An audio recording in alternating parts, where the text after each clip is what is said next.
تو واقعاً وہ علامہ اقبال کا مشہور مصرع جو ہے وہ کس قدر اہم ہے کہ محمد سے وفا تو نے تو ہم تیرے ہیں، یہ جہاں چیز ہے کیا لوح و قلم تیرے، یعنی اس میں لوح و قلم تیرے ہیں کہہ کر آپ علامہ اقبال نے بہت بڑی بات کہی ہے۔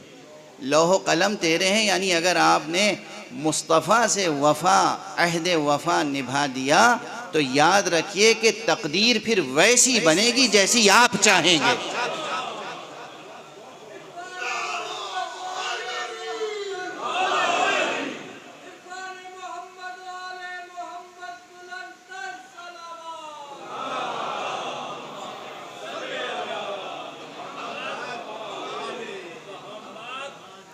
اگر واقعاً مقام ختم نبوت کو سمجھ لیا، اگر واقعاً پیغمبر اکرم صلی اللہ علیہ وآلہ وسلم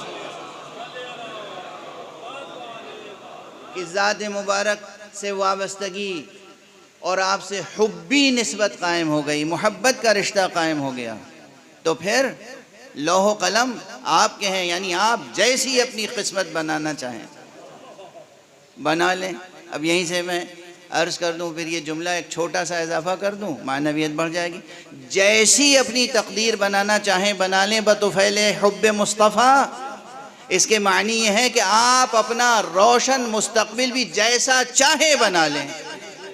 اگرچہ پیغمبر بظاہر آپ کے درمیان موجود نہیں ہیں، مگر پیغمبر کی سیرت پہ عمل کر کے، پیغمبر کے فرامین پہ عمل کر کے، پیغمبر کے ساتھ محبت کا رشتہ برقرار رکھ کے آپ اپنا ماضی بھی محفوظ رکھ سکتے ہیں، اپنے حال کو بھی بنا سکتے ہیں، مستقبل بھی روشن کر سکتے ہیں۔ صلوات پڑھ دیجئے محمد وآلہ۔